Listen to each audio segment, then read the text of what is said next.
Hi అండి. ఈరోజు మన ఛానల్లో వ్లాగ్ వచ్చి టమాటా పచ్చడి చేస్తున్నానండి. చూసారండి ఎంత బాగుందో పచ్చడి. చాలా బాగుంటుందండి. రైస్లోకి కానీ టిఫిన్స్లోకి కానీ చాలా టేస్ట్గా ఉంటుందండి పచ్చడి. ఇప్పుడు మనం ప్రాసెస్లోకి వెళ్ళిపోదాం. ముందుగా అయితే నేను కళాయిలో ఆయిల్ వేసి పచ్చి శనగపప్పు చాయ్ మినపప్పు వేస్తున్నానండి.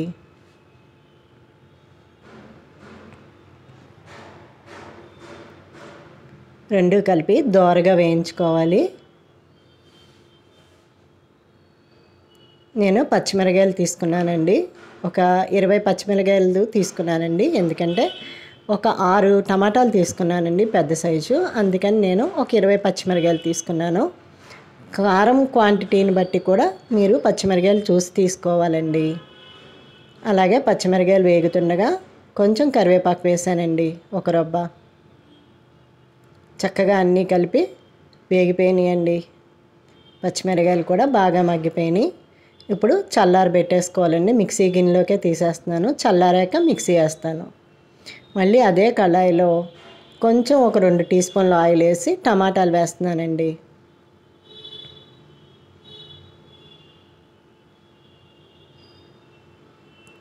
టమాటా చక్కగా మగ్గిపోవాలండి. మగ్గితే చాలండి. మరీ అందులో గ్రేవీ లేకుండా ఉండకూడదండి. మగ్గితే చాలండి టమాటాలు. పసుపు యాడ్ చేస్తున్నానండి.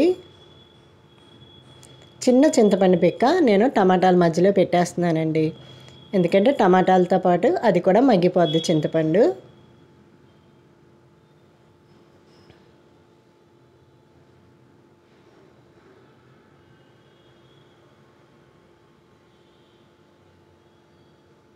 ఒక 5 మినిట్స్కి బాగా మగ్గిపోద్దండి టమాటా. చూసారా మగ్గింది కదా. ఇప్పుడు మళ్ళీ కొంచెం కొత్తిమీర వేస్తున్నానండి.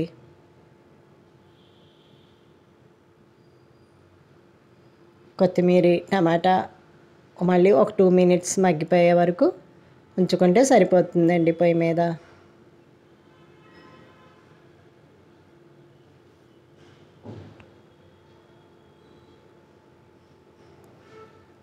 ఇప్పుడు రుచికి తగినంత సాల్ట్ కూడా వేసేసుకోవాలండి. చూసారండి బాగా మగ్గిపోయింది కదా టమాటా కొత్తిమీర. ఇది కూడా చల్లారిపోయాక మిక్సీ వేసుకోవాలి.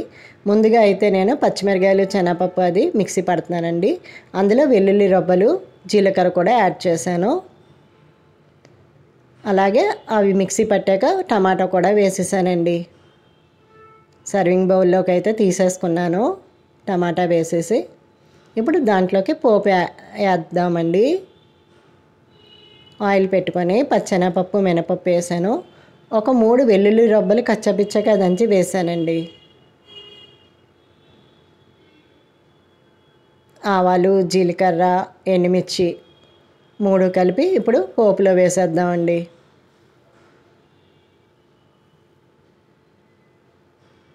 చాలా సింపుల్గా చేసుకోవచ్చండి పచ్చడి. చాలా టేస్ట్గా ఉంటుంది. ఇదైతే నిలవ ఉండదండి. మనం నిలవ ఉంచుకోవాలి అనుకుంటే ఫ్రిడ్జ్లోనే ఖచ్చితంగా పెట్టుకోవాలండి. ఒక రబ్బ కరివేపాకు కూడా వేసానండి పోపులో. ఇంక దీంట్లో ఇంగువ తాలింపు అది అవసరం లేదండి. ఓన్లీ మామూలు తాలింపే వేసుకోవాలి టమాటా పచ్చడికి. నిలవ పచ్చడికి అయితే ఇంగువ తాలింపు వేసుకోవాలండి.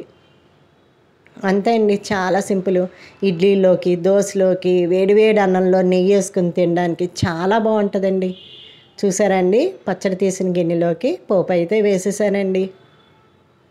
ఎంత సింపుల్లో కదండి టమాటా పచ్చడి. ఈసారి నేను చేసిన విధంగా కూడా మీరు ట్రై చేయండి. నా వీడియో కనుక నచ్చితే లైక్ చేయండి, షేర్ చేయండి, సబ్స్క్రైబ్ చేయండి.